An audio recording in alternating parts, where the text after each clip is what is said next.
As Natalia said, and I firmly agree that my presentation dovetailed nicely the two wonderful presentations that we already listened.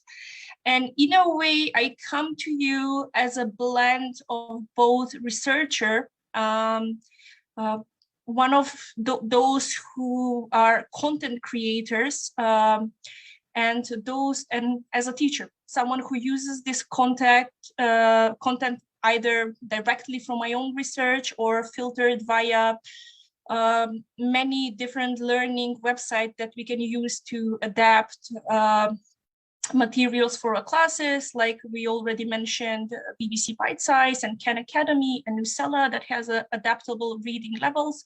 So this is my idea of how this advancement of the digitalization of humanities translates into better corpora of material that is available, often free and open access, and how we can use this in order to tackle some of the challenges that arise in traditional classrooms. And I do believe that I have a unique lived experience and educational experience that makes me, in a way, a bridge between two educational and scientifically researched worlds. So I come from, for all intents and purposes, a third world country, the small country of North Macedonia in the Balkans, but I have predominantly been educated abroad. So, Jelena, yes. very sorry. We are not seeing your slide on the screen. We see it as a next slide. Yes, wonderful. Okay, excellent. So I have experienced different educational models. I have participated in teaching in different educational models. I have taught middle school, high school. I have taught undergraduate studies in several languages and in both private and public settings. And I drive on this experience, which I combine with my own research, academic research, and field work in order to deliver content that tackles many issues that arise in the traditional classrooms. And also it creates a model that works very well in the blended setting, both online and with physical presence. Okay, before we continue, let's delve into the basics. So, what do we mean by digitalization of humanities and how this especially translates in the fields that I'm working with? So the Oxford Online Dictionary defines digital humanities as an academic field concerned with the application of computational tools and methods to traditional humanities disciplines such as literature, history, and philosophy. And especially in the last, let's say, 2 decades, the field that I originate from, archaeology and also history, has seen this tremendous boom in using what we can say computational tools. So that can be simply the internet. It can be varied technologies that are applicable within these two fields. And we use a lot of the global positioning system and lots of remote sensing, and we use lots of satellite imaging. And this creates an enormous meta data set that can be used for so many things. And of course, ultimately, you would like to disseminate this research, and it can be created and disseminated in so many ways. For instance, many museums and archives are gearing towards completely digitalizing their collection. So you can be sitting in Macedonia or Singapore and accessing the archival collections in a museum in Canada. And more often than not, this is open access, or you can access it via simple registration form.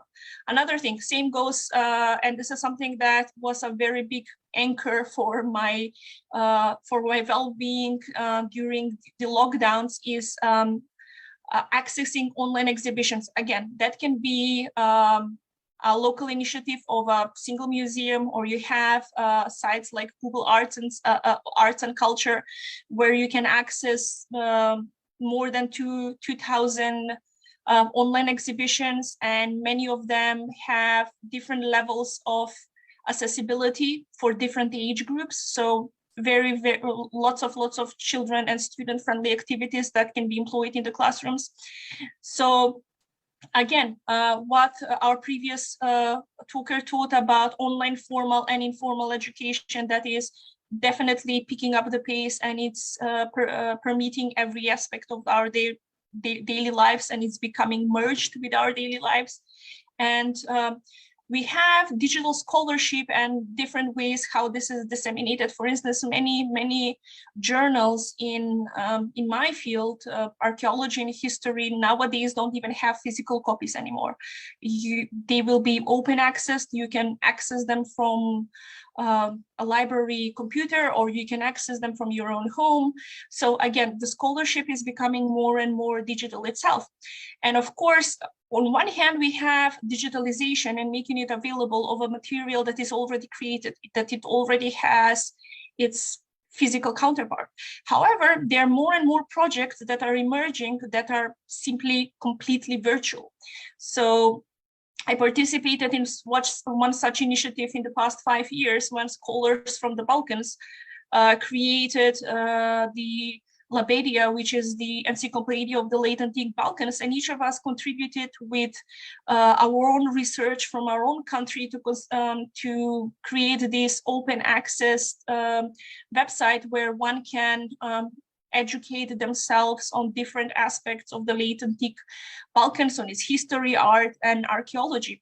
So these virtual think tanks and expert cooperation span across language barriers, span across physical borders. For instance, we had one of our cooperators on the project based in Syria, and due to different issues in that region, they couldn't travel much. So, and also it makes better use of funds to gear them toward technology that will be more permanent than to, let's say, use them for physical travel, accommodation, etc. So it is a big step towards cost-saving initiatives to move these cooperations online and create something more permanent, at least in the digital world. So I will just give you some examples of what I'm saying. For instance, some examples of digitalization of the museum and the archives. So I chose the example of the digital collection of the British Library, which have more than 80,000 digitalized items. So that this goes from maps to manuscripts to recordings to photographs. For instance, all these examples that I'm mentioning is something that I have already used in my classrooms, and I have really good feedback from. So my personal highlight from the British Library collections is their collection of historical maps. And we use this in our classroom to see how the world changed, but also we use it to see how our perspective of the world changed.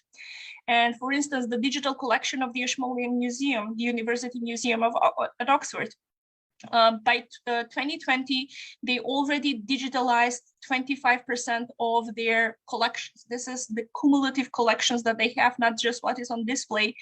And the British museums and archives are especially dedicated in their engagement of younger public. And this is quite successful because all public museums in the UK are free access, even the physical spaces. And this translates also in creating special digital places of their collections with engagement of the youngest audience. And they create these home learning and learning resources, which are again very useful for the classroom. And I'll come in a few slides why we need these resources in a classroom. So again, now we come to the more research part of the digitalization of humanities, and I believe this is the core of information that then gets filtered down to our classrooms. For instance, I chose the endangered archaeology of Middle East and North Africa, as a project that completely depends on digital technologies. So this is a collective of several research laboratories of British universities who work in this area. We know what is happening in the Middle East. We know what is happening in North Africa, a combination of progress and military conflicts paired with natural processes of eroding the landscapes, put lots of archaeological sites there in very precarious positions, because these are very inhospitable terrains to start with. Combine it with military conflict, it makes it very difficult for researchers to physically go there and to document everything that is happening on site. However, with digital imaging, with satellite imaging, and how this is called remote sensing archaeology, a pair of researchers within a lab can access these sites, document them before they disappear. And then they create this database that is available for researchers. And I think that to some extent they have some sort of free access to their satellites. So one can just log in and explore this area in the classroom to see how this technology is bringing and changing and preserving the posterity for us. And of course, this research then results in published works. And again, the moment I need something to research for my PhD or for an article or whatever academic work that I'm working on, the first thing that I will address would be ResearchGate or Academia Edu. These are these aggregates where one can create a profile just like Facebook and post their work. And of course, you have the equivalent that started maybe these initiatives, but it is protected between with quite expensive paywalls. There are some ways how to access it without paying, but again, it will give you a very limited, very limited access. And of course, here we need, this research to be shared, because if you are gatekeeping it, no one will benefit for it. So hence I find platforms like Academia, Edu, and ResearchGate very, very important for the digitalization of humanities. And now we come to how that impacts our classrooms. So as someone who comes from Eastern European country and whose teaching experience before joining Sallay mostly focused in this milieu, I have identified several challenges that simply makes students hate learning history. And sometimes you have to break to this mold, this setting of how they perceive history and why it is valuable for learning before you can do the actual teaching. For instance, many history teachings in these settings involve into a historical narrative that is supported by the current political regime. So that can be further away from history that we can imagine only. So again, history is completely divorced from context. So the material is presented in such a way as a lot of a big line of events and personae that they will have to memorize, and then they will have to vomit back this information in order to prove that they have learned why World War II or the Industrial Revolution or medieval Asia was important. And this is what makes students hate history the most. Again, this also translates into creating very biased textbooks, which are sometimes simply incorrect to use, and it stifles students' desire to learn history, because this is just one misinformed way how history is presented to them. And again, we come to the traditional setting where we do not support neurodivergent students or students who have language barriers. So the result of all this are bored, misinformed, confused students who dislike learning history. So This was the example of the history teacher I didn't want to be. So I paired that with what I know of my field and the tools that I had at my disposal to create something different. Again, this is not something that I came up with. Probably gazillion other teachers all over the globe, and not just history teachers, do the same. Again, this is something that is tested and true and works for me. So I focus on contextualization just to make things understandable for them, why they're learning this and why this is important. So we focus on cause and effect. We focus on history of everyday life. And I really like to bring personal histories to connect them with the people who lived through these events, and to make them just more a name that they will have to remember in order to prove that they have learned the history of the period. So I use lots of different interactive visual and audio aids to achieve this contextualization. And I diverge from these traditional teachings, and I achieve that by incorporating what I already mentioned to support neurodivergent students. And I will show with an example in a second how this helps. So the desired results, what I want to achieve here, are curious, engaged, and supported students with solid basis to build upon their future education in history. Again, I'm teaching middle school students, and I believe here I need to give them the solid base for them to be engaged in history, and they would want to continue learning history in their next stages of education. So one way how we contextualize is using personal histories. And one of my favorite examples are the material that was quite recently created by the Anne Frank House. And it is a mini serial that takes her source material from her diary and makes it into short videos, not dissimilar to what Sallay has done with her students.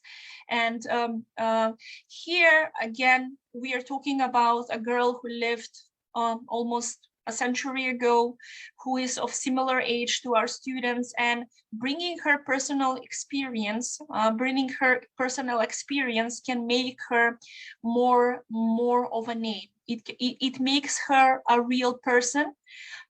It also invokes their empathy, and also it really makes them think how it was to be a person living through those events. And the more you contextualize, the more they will understand and what was happening and why it was important for them to learn. The internet is full with these materials that we can use for contextualization. For instance, TED has this short serial called A Day in the Life of an Ancient Roman Teenager, and day in the life of an Aztec priest.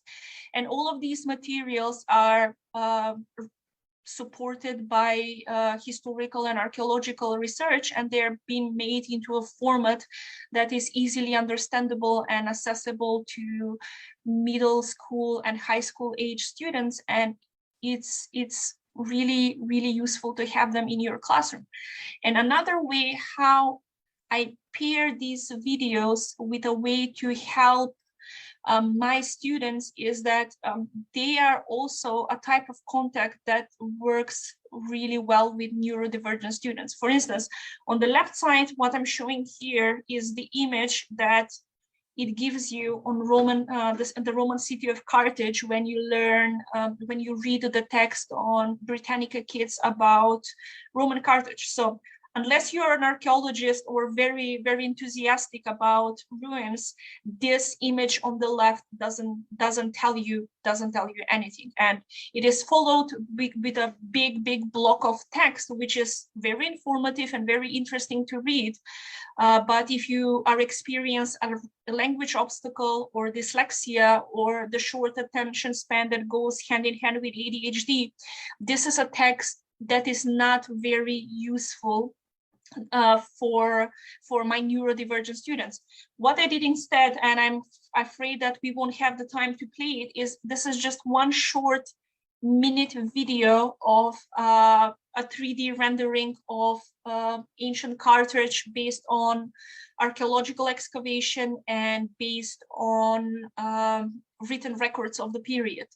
And For my ADHD students, it brings a short, concise, engaging, informative way to learn. Instead of reading a wall of text, they can watch these videos several times, and it is made in that way that it will impair the information that is in a way that is friendly to them, and they won't feel intimidated by this wall of text that they will have to torture themselves through in order to receive the same information.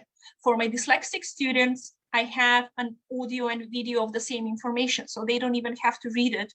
They can watch and listen to the audio. And sometimes for my dyslexic students, I would like to say, like, watch the video. Instead of writing something, just record yourself explaining what kind of information you have gleaned from this source material.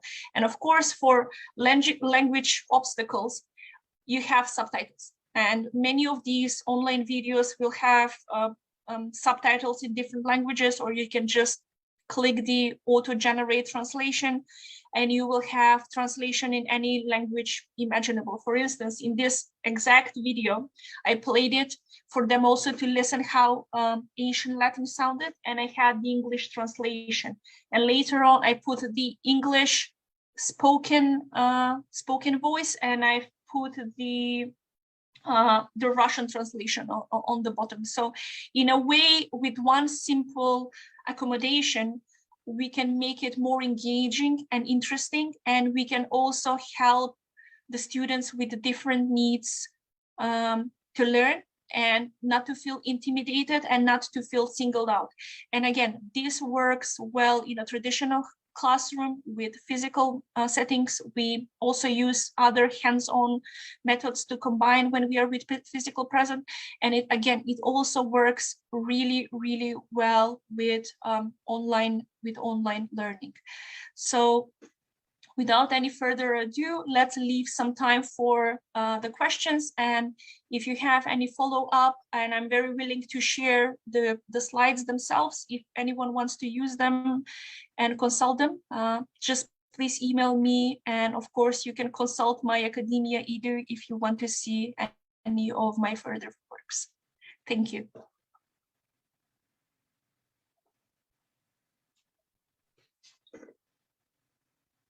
So if you have any questions, you can ask them via the chat.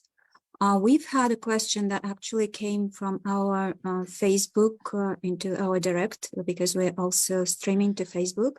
And the question was apparently from someone who works also in a multicultural setting.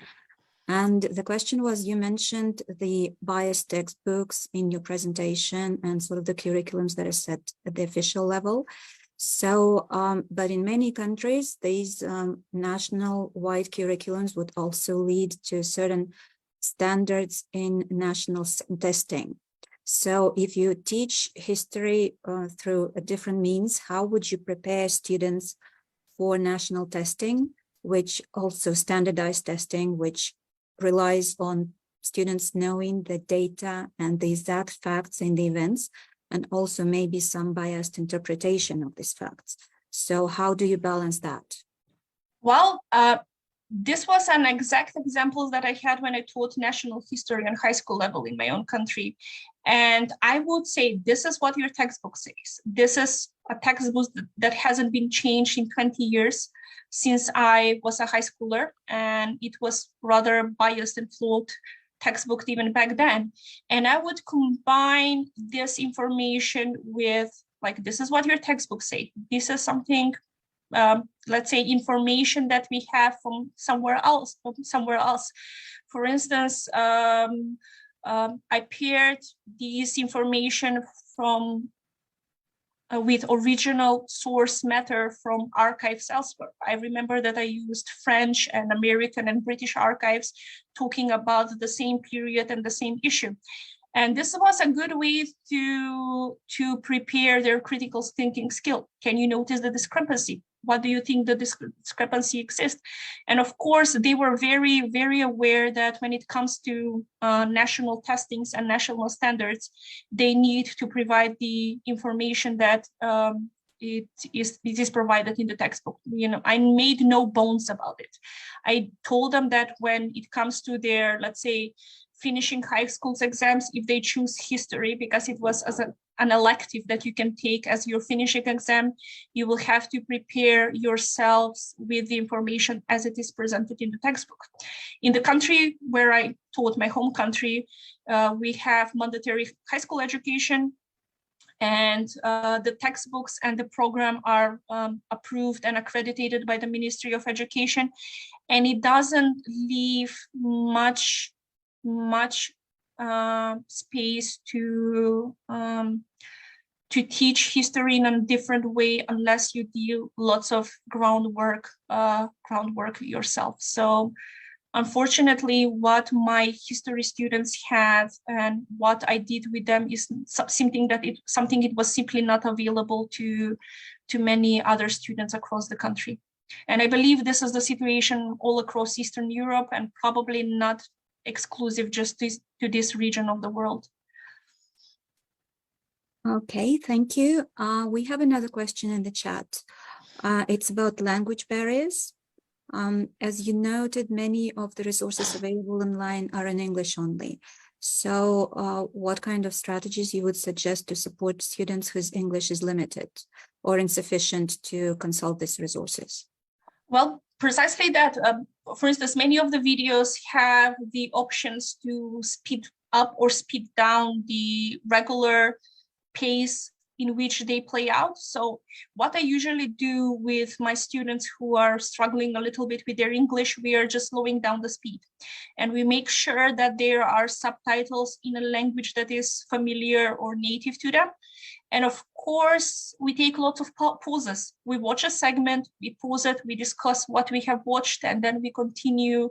We continue the segment. So, conversation is also very important when it comes to language barriers, and also it fosters their critical thinking. Even if my students are completely fluent in English or in native, it is their native language, I often pause videos and use them as conversation prompts, as brain teasers in order to think about a certain topic.